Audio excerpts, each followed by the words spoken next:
Hi! எல்லாரும் எப்படி படிச்சிட்டு இருக்கீங்க? என்ன பண்ணிட்டு இருக்கீங்க? எல்லாரும் ஒழுங்கா படிக்கிறீங்களா? குட். நிறைய பேர் நல்லா நர்வஸா இருக்கீங்கன்னு தெரியுது. கரெக்டா இன்னும் 20 டேஸ் தான் இருக்கு. அடுத்து நம்ம குரூப் 2 எக்ஸாமோட ப்ளிம்ஸ் எழுத போறோம். எல்லாருக்கும் ஓகே சொல்லும்போது பதட்டமா இருக்கா? எனக்கும் அப்படிதான் இருக்கு. கொஞ்சம் பயமா தான் இருக்கு.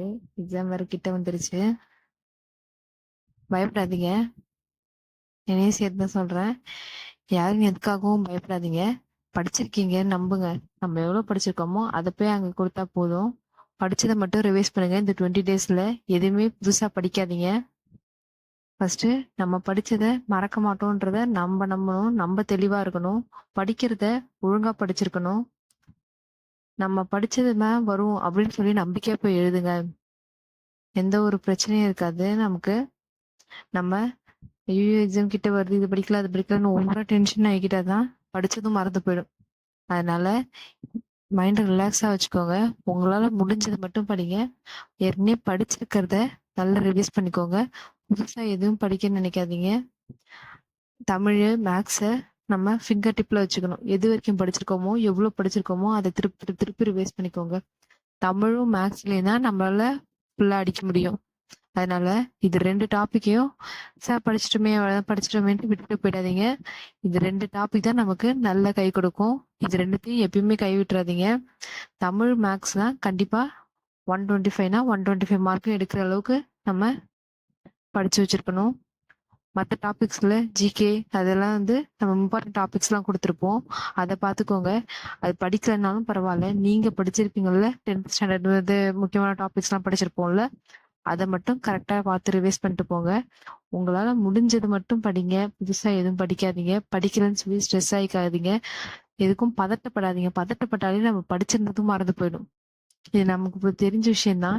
எந்த ஒரு சின்ன விஷயமா இருந்தாலும் பதட்டமா செஞ்சாலே அது நமக்கு மறந்துடும், கை கொடுக்காது. அதுவே பொறுமையா கொடுப்பீங்க, பொறுமையா செய்றீங்க அப்படின்னா நமக்கு அது கை கொடுக்கும். ஸோ எப்பயுமே மறந்துடாதீங்க. பதட்டமே படக்கூடாது. அங்க எக்ஸாம் டைம்லயும் சரி பதட்டமே படாதீங்க. நம்ம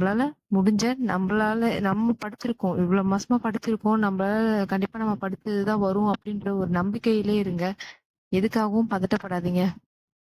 பதட்டப்பட்டாலே பதறிய காரியம் சிதறி போகும்ன்றத நம்ம சின்ன வயசுல இருந்து படிச்சிருக்கோம்.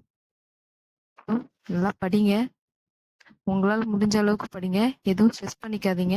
ஐயோ கிடைக்கிற டைமே படிக்கல, இதை படிக்கல அதை படிக்கலன்னு சொல்லிட்டு அந்த டைமையும் விட்டுறாதீங்க.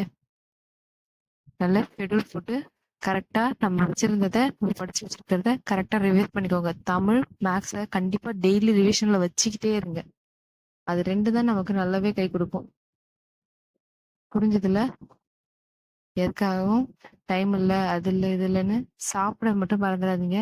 சாப்பிட்டுட்டு ஒழுங்கா படிங்க. ஃபேமிலியும் பாத்துக்கிற வேலை நமக்கு இருக்கு. எல்லாமே எனக்கும் புரியுது. நானும் ஒரு ஹவுஸ் ஒய்ஃப் தான். இருந்தாலும் நமக்குன்னு ஒரு அடையாளம் வேணும். அதுக்காக தான் படிச்சுக்கிட்டு இருக்கோம். அதை நினைப்புல வச்சுக்கிட்டு கிடைக்கிற டைமை யூஸ்ஃபுல்லா பயனுள்ளதா யூஸ் பண்ணிக்கோங்க. எதையும் வேஸ்ட் பண்ணாதீங்க. முடிஞ்ச வரைக்கும் படிங்க. படிச்சது என்னைக்குமே வேஸ்ட் ஆகாது. அடுத்து குரூப் 4 எக்ஸாம் வரும், திருப்பி குரூப் எக்ஸாம், எல்லா எக்ஸாமும் வந்துகிட்டே தான் இருக்கும். ஸோ படிச்சது வேஸ்டே ஆகாது. நம்ம படிக்கலன்னா தான் தப்பு. படிச்சுக்கிட்டே இருந்தோம்னா கடைசி வரைக்கும் படிச்சுக்கிட்டே தான் இருக்கணும். ஸோ நமக்கு கத்துக்க வேண்டியது நிறையவே இருக்கு.